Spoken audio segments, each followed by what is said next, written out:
Welcome back, peeps, to Let's Play Lost Horizon with me, Pixie Poison. Now, in the last video, we broke into Castle Wavelsberg, and we actually managed to get into the crypt by doing a good old chandelier hook. And now, we are here where, apparently, the Pyrrhus map is being held. So, we're going to have a quick look around, see what we can find. There's a sort of dossier on this podium. I'll just skim it quickly. It outlines the Tula Society's central objectives. According to this, the Society was founded in the early 1920s with the aim of restoring the knowledge of lost civilizations for its own use. The Tula Society's influence extends into the highest echelons of the German Reich. This gives them complete carte blanche on their activities. They can do whatever the hell they like. Seems they launched a project codenamed Vril under the direction of our old friend, Countess von Hagenhild. The focus of this project is the search for Shambhala. The Tula Society believes that a vast store of ancient knowledge is being hoarded there. The source of morphogenetic fields. Morphogenetic fields? Never heard of them. But then it does ring true with what Professor Hayes was talking about, a store of ancient knowledge. If I remember the professor's description correctly, the hunters and herders of Shambhala suddenly developed into a flourishing and highly advanced society. Hayes reckons some sort of mysterious energy was responsible for the tribe's development. Is that what they mean by morphogenetic fields? That sounds familiar, peeps. You hear a lot of things like that when people talk about Atlantis, you know, advanced society, a power source, you know, lots of stories talk about that. But obviously in this one, it's Shambhala. So, see if there's anything more to be learned. These documents contain the research results of a scientist by the name of Aldrich von Hagenhild. Must be some relative of the Countess. Von Hagenhild spent his time searching for the world soul. Christ, can't these people just use sensible names? The basis for von Hagenhild's research was the concept that for an organism to develop as it should, there must be some immaterial power steering it in the right direction. Basically, an invisible blueprint determining form and growth. So, why does a rabbit develop the way it does? And why does a pine tree become a pine tree? Who's the architect? What tells them to grow bark? Or fancy lady rabbits? Looks like these questions led von Hagenhild to believe there was some invisible, imperceptible field that controls the development of an organism. He called it morphogenetics. Von Hagenhild explains the holistic aspect of self-organizing systems with his theory of morphogenetic fields. Basically, the field stores forms or behavioral patterns that every member of a species draws from and adds to. This was his Western take on something the East had known for some time. In Far Eastern philosophy, people refer to his morphogenetic fields as the divine essence of nature, or as the soul. He thought he'd identified the soul. He didn't think the soul was a spiritual thing. He thought it was a fundamental principle of nature that had been warped and confused by religions the world over. He even thought he had proof. He refers to certain experiments he carried out. Ugh, this is a lot of information to take in. Von Hagenhild really believed that in these morphogenetic fields, he'd identified the soul, the central power behind all living things. So basically, peeps, Aldrich von Hagenhild discovered the Force. That's basically what happened here. Oh, come on, don't tell me you weren't thinking the same thing. The power behind all living things? Come on. No, I'm being silly. But no, it does sound interesting. These documents refer to several experiments which are supposed to prove the existence of morphogenetic fields. Von Hagenhild wanted to prove that every species obtains its entire being, its form, its instincts, from these fields, like some kind of collective memory. These inherited memories control not just the form, but also the behavior, the capabilities, and the knowledge of the relevant species. He called it a group soul. Experiment number 1, the rat experiment. The experiment Always investigated the experiments on capability rats, of rats to find their way through a maze. At the beginning of the experiment, the rats needed 165 attempts before they could get through the maze without a mistake. But a few rat generations later, the number of attempts had dropped to 20. Conclusion. Huh. The first batch of rats learned how to navigate the maze, and this instinct was somehow added to the rats' group soul. When later rats navigated the maze, they somehow had access to this ancestral memory, even if the rats weren't directly related. Experiment number 2. Interesting. The ape experiment. 2 ape colonies of the same species were isolated and observed on 2 small islands in the Indian Ocean. Von Hagenhild's team taught the apes on one island a few new behavioral patterns. The other colony was left undisturbed and uninfluenced, so while the apes on the first island are learning how to open tins and the like, the others are eating bananas. Several months later, the apes on the undisturbed island began displaying these new skills, even though they'd never come into contact with the other colony. Von Hagenhild's conclusion: all members of a species are connected by morphogenetic fields. They share a subconscious collective memory. He thought this theory could explain a lot. Animals' sense for impending danger, telepathy, sixth sense in humans. Von Hagenhild also concludes that members of a group can learn something new at a far quicker pace when the vast majority of members of that same group have already acquired the knowledge. These fields are basically stores of information that are effective across space, and in rare cases even time. Von Hagenhild presumes this would go some way towards explaining premonitions. Human beings sporadically accessing morphogenetic fields from varying points in the future. It all sounds very far-fetched, but then it does explain a lot. Supposing morphogenetic fields really exist, they'd be the answer to problems science has been trying to solve for centuries. And if all these fields add up, if there's some kind of central repository of all this information, Christ, it'd basically be the scientific definition of God. I'm beginning to understand why the Tula Society's quite so interested. And if there's even the slightest chance it's all true, why they need to be stopped. Wow, okay, that was a big load of information, peeps, but we've learned about the morphogenetic fields, these invisible fields that hold all kinds of ancestral information passed on to generations, and any generation can basically tap into it. Yes, we have found the Force, peeps. Never mind God, we have found the Force. And may the Force be with you.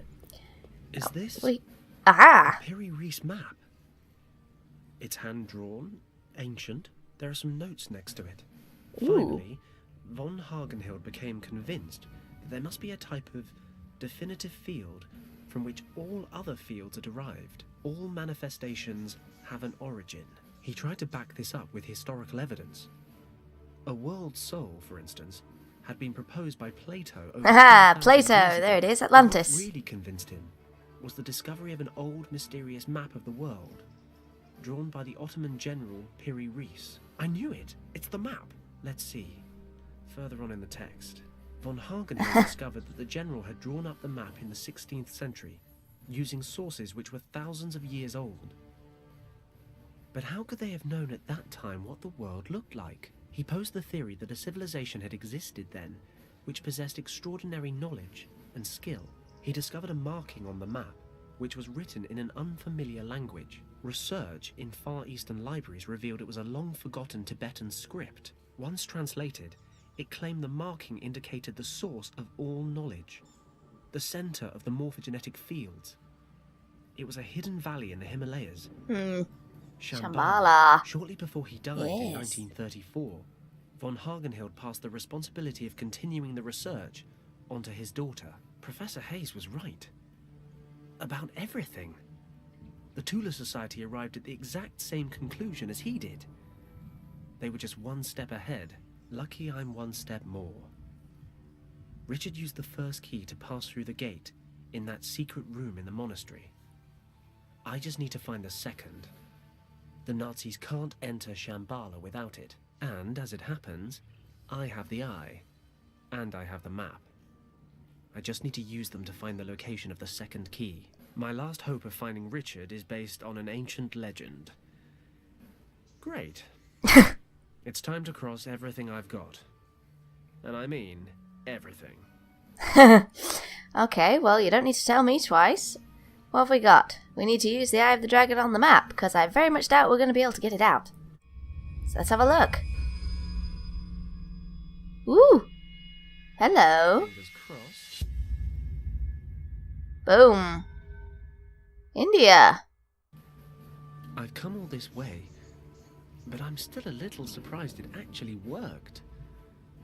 The Piri Reis map really is the map of the Guardians of Shambhala.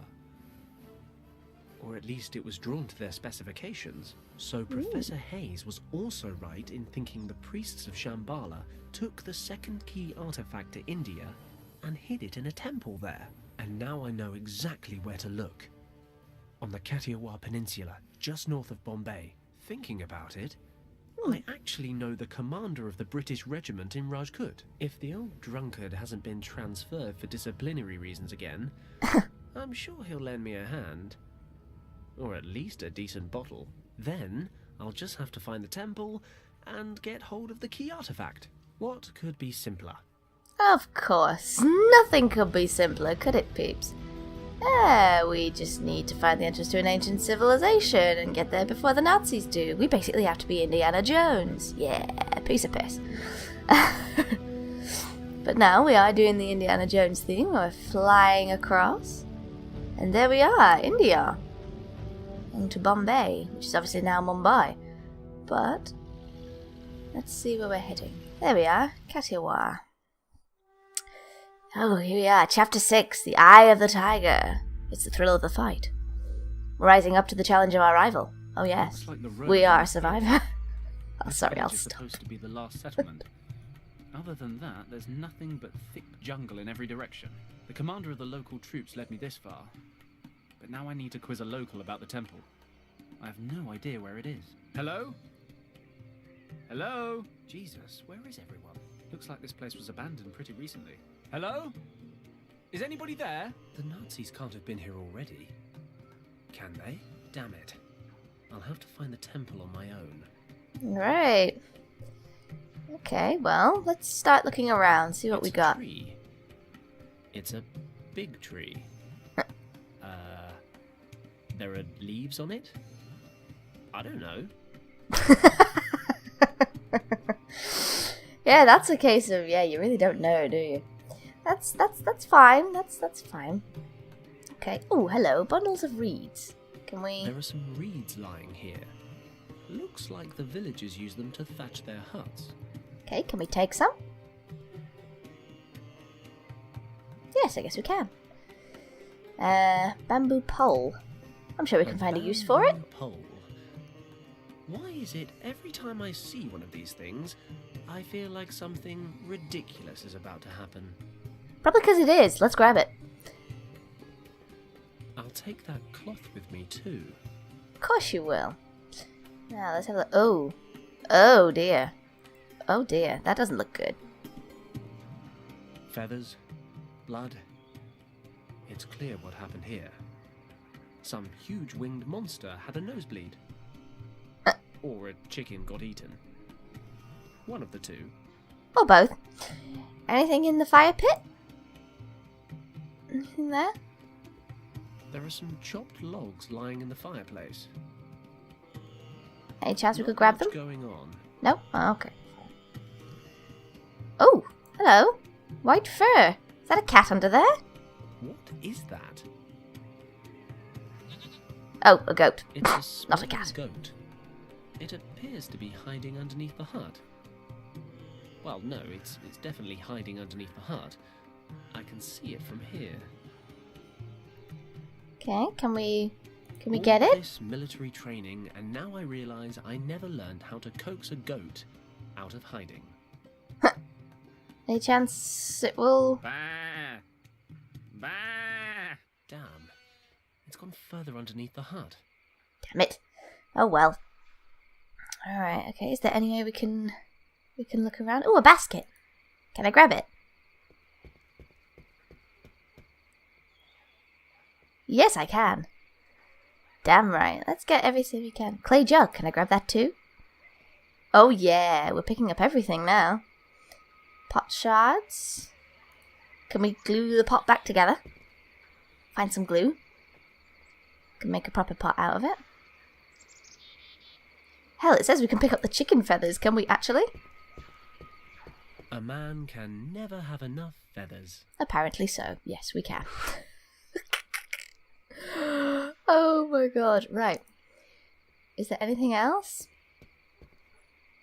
Oh, leave village. I'll just take a short wander into the jungle. Maybe the villagers are out foraging or whatever it is villagers do. Okay. Hey, you there. Where do you think you are going? Christ!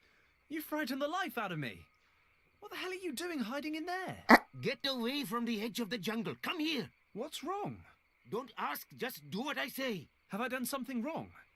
Sorry, I didn't mean to sneak around. I just wasn't sure where everyone had got to. There's a man-eater about. A what? Doesn't anything strike you as strange around here? Well, yes. He came into the village last night while we were sleeping. Who? The man-eater. Listen to me. The beast is still out there. I can feel it in my bones. And you're the only survivor? No, during these months, only women, children, and old people live in the village. The young men work on the tea plantations. When he came, there was no one here to protect us. Those who could walk packed their things and left this morning. What sort of animal are we talking about here? I'm, something of an expert. Tiger, what else? A tiger? It was no normal tiger. It was a man-eater. You keep Tigers saying. normally avoid Ugh. settlements. They hunt in the jungle. But now and again, a few of the particularly hungry ones stray into the villages. I remember the old stories from my childhood. When a man-eater has picked out a village, he stalks it for days until he can strike again. When you put it like that, it does sound kind of scary. But I have a very important task. And I'm looking for someone who can help me. What brings you here, stranger? I'm looking for an old monastery. Or a temple. Do you know anywhere around here that fits the description? As a matter of fact, there is an old temple nearby. Great. How do I get there? Could you show me? You may have no instinct for survival, stranger, but I wish to retain what is left of my life. I cannot leave the village until the man-eater is dealt with. Okay. Tell you what. I'll have a look around and think of something. If I deal with the tiger, will you lead me to the temple? Take my word for it, stranger. Great. It's a deal. Be careful out there.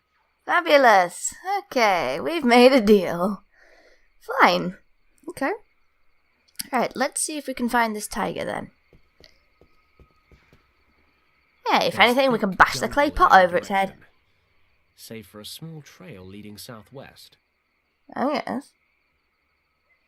Oh, yes. There's a lake. Jungle. Ah, unknown destination. Come on, Poos. It's just crying to us. Come and search me. I'll follow So here the we go. path leading out of the village so I don't get lost. Let's see where it leads to. Yes, let's. What is that sound? Christ, there really is a tiger out there. I never knew they sounded like that. Thinking about it, I'm not a vet, but this guy might be injured. No doubt he'd still eat me given half a chance. I should stay out of his way. Aw, poor guy.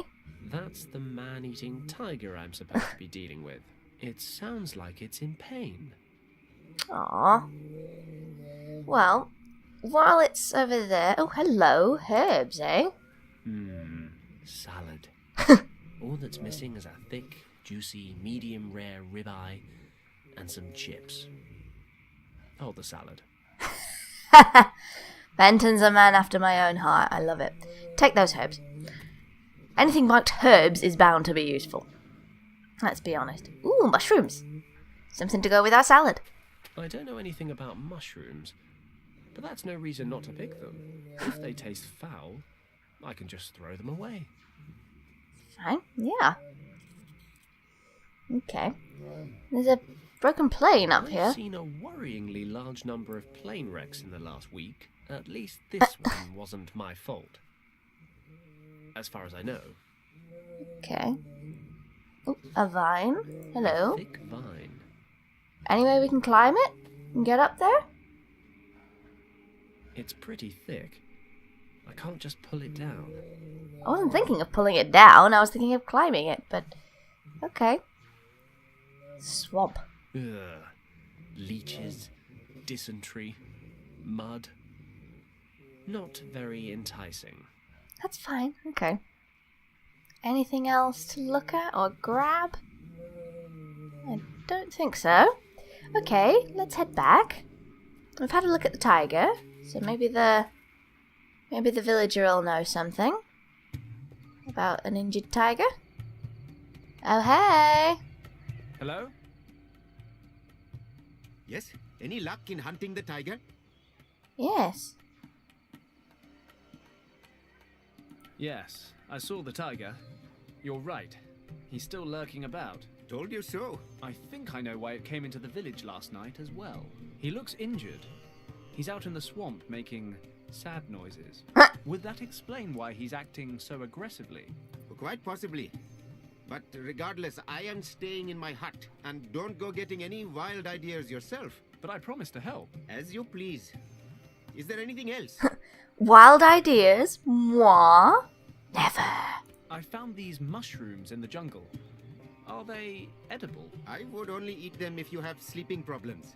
These mushrooms contain a natural sedative. We use them to treat minor injuries. But I have heard of a Brahmin who performs operations on injured animals and sedates them with the poison from these mushrooms during the operations. Interesting. So you just chuck them down the creature's throat? No, the sedative must get into the bloodstream. The mushrooms are cooked and the juice that escapes is then injected. It requires a bit of experience to get the dosage right. Too much of the stuff could knock out a huge water buffalo, never mind a small pet. No problem. Caution is my middle name. Fabulous. Okay. I'll see what I can do. Good luck. Okay. So we need to find a way to boil these things, obviously. We need some water. Or at least I'd have thought so. Okay. Right, so why don't we put these in the pot? In you go. There we are, then we can actually boil them in something. Bundle of reeds. Can we put them on the fire, perhaps? We can start burning them, perhaps? Obviously we're going to need something to light, but... They should go up nicely. Yeah, there we are. Nice one. There we are. Right, let's see. Pot shards. Will they? I don't think they'd light up, would they? No, they wouldn't. Sorry, I'm grasping at straws here, peeps. I'm sorry. An empty, tattered basket. Oh. Oh no, I stand corrected. There are some stones in here. Fantastic. Stones, huh? Well, are they Two flint? smooth, sparkling stones. Sparkling. They look rather valuable. Yes, they do. They are flint. Can we use them on the fire? No. Oh. They're flint. They're quite obviously flint. So, yeah. Why can't we use them? I don't know. An empty, tattered basket. Yes. Hey, dude. Hello? We can't. Yes? Any luck in hunting the tiger? Here. I found these stones in the village square. I don't suppose they're, valuable by any chance? No. These are flint stones. Keep them by all means. Oh, well, thanks anyway. No, that's what we wanted. I knew they were See what I flint. can do. That's luck. good. We can light a fire with them. Come, they're flint. Yeah, they'll work. I don't know why I needed him to tell me that. I knew they were flint. Come on, there we are. The reeds caught. The logs shouldn't be far behind. There we are, okay. Let's boil these bad boys. If the old guy is telling the truth, I can boil these mushrooms into some kind of natural sedative. Okay. That was quick. There's a dark sap oozing out. Great, okay. Can we take it? It's too hot to remove with my bare hands. Of course it is. Here, use that instead. There you go. Let's get this off the fire without burning my hands. Huh? Well, there we are. We've got a nice jug of tranquilizer there. Fabulous. Okay. So we've got to find some way of getting the tranquilizer in the tiger without having to go, like, right up to the tiger, because that would be stupid. Right. I don't suppose we can... Hang on. Will that... The basket's already Oh my god. broken, so I might as well finish cutting it up. I've dismembered the entire thing. All that's left are these thin sticks of wood and the hemp stitching. Alright. Stitching. I don't suppose we can... Will they do anything? No. Okay. Feathers, I guess? No? Okay. We've got to be able to do something with them. Bamboo pole with a no. I'm just trying everything here, peeps, just to see if anything will work. Oh, they work. I can tie one of the pottery shards to one of the sticks. Ah, it's an arrow. Oh my god, put the feathers on it. Great. Absolutely. I'll use a few fibres from the hemp cord to make fletching for the dart. A what? I was thinking more an arrow, but okay, dart is good too. Wait, will that fit in the pole? Have I got myself a blowgun? I could probably manufacture an operational blowgun. The dart looks like it'll fly straight, but I'm missing one little thing. Of course, I'm missing the tranquilizer. I'm stupid. Here. I'll dip the tip in the homemade tranquilizer. Okay. Well, I guess time to see if it works, I guess. Yes. Okay. Well, peeps, we are armed with our tranquilizer dart, and hopefully we shall be able to sedate this bad boy man-eating tiger in the next video. So, see you there, peeps.